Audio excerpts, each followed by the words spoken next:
Dr. Horace Chang, welcome to Profile. Welcome, thank you. And we're, absolutely grateful for the fact that you've come to share your story with us, and quite a story, and I want to summarize it for the viewers who may not be as familiar with it. Deputy Prime Minister, Minister of National Security, that's just one of the portfolios in which you have served. Over 2 decades in Parliament, a Member of Parliament for North West St. James since 2002. That's right.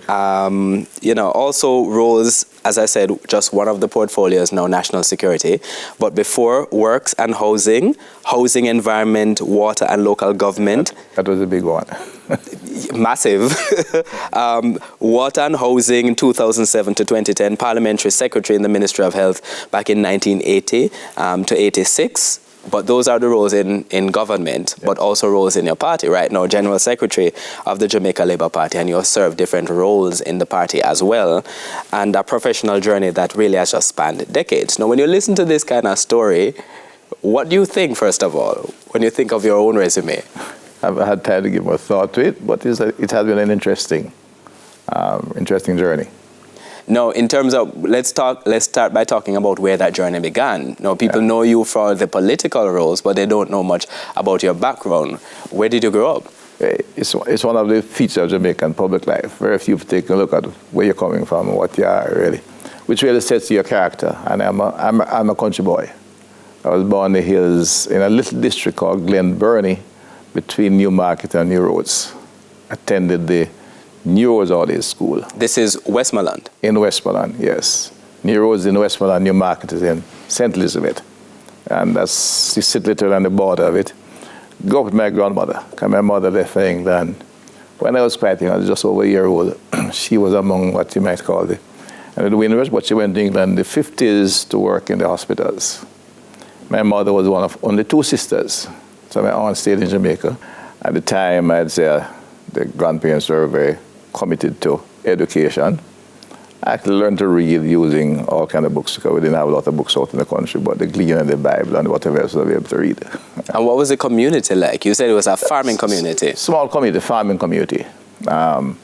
Newmarket is, of course, is a big market district for agricultural products. But you also had people coming in from Montego Bay and Kingston. They do livestock, so what you'd call the butchers would come with their trucks to buy animals.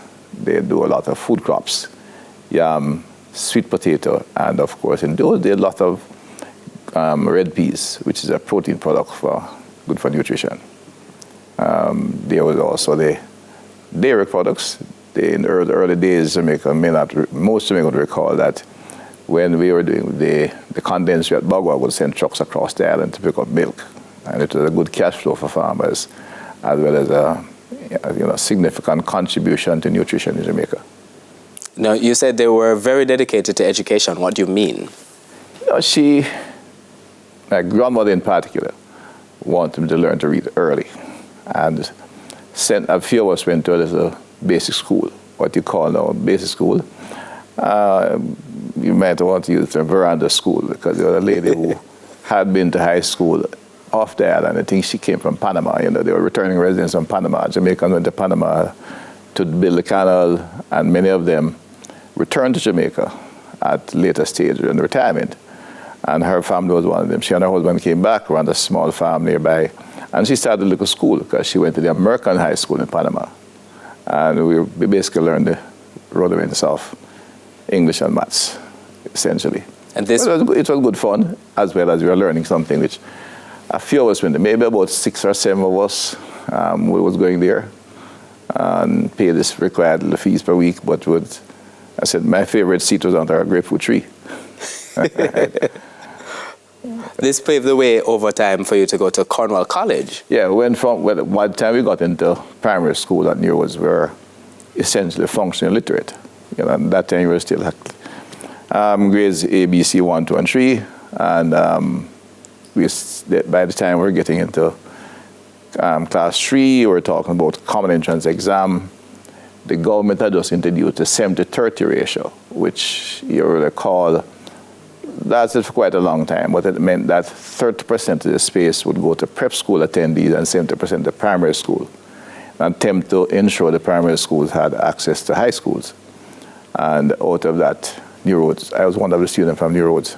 I went to Cornwall College. And just back up for a second, let's talk about common entrance, because in this era of PEP, those of us who did common entrance, and I say us because I did common entrance as well, might forget that it's an exam that you did math, English, and mental ability. Yes. You would go into the papers and look for your name. Yes, you look old female. And hopefully your name would be in the paper, because otherwise. And you chose 2 schools, and you'd see you got your school of choice or otherwise. So you go off to Cornwall College. Yep. Coming from this sort of small, more rural district into Montego Bay now, what was that transition like? Quite dramatic.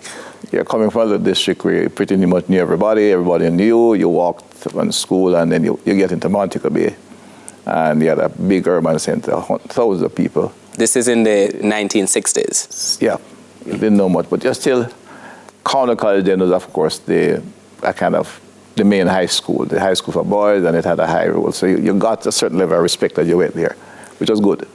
And once you have the Cornwall College uniform, you're among the students of the town, and they were doing well in football. I think that's before they just won the Oliver Shield. They had an outstanding team. If I recall, of course, people like Ali McNabb, who is now well known, and Billy Griffiths were named that wrong load in Montego Bay, and they did Montego Bay well. So the school you went to a school on a high note. And that was also good because you were treated at a level of acceptance by everybody. So that wasn't a challenge. No, we hear and see your career now in terms of this sort of level of organization, which you have to have in order to be able to sort of navigate all of those different kinds of roles. Apart from the personal roles, married and with a father as well, also the political role as in within the party itself, and also the role in government. And I wonder how much of that goes back to your Cornwall College days, but we have to take our first break on Profile. My guest is Deputy Prime Minister, Minister of National Security and long-serving Member of Parliament for North West St. James, Dr. Horace Chang, and we're back with you on the other side of these messages.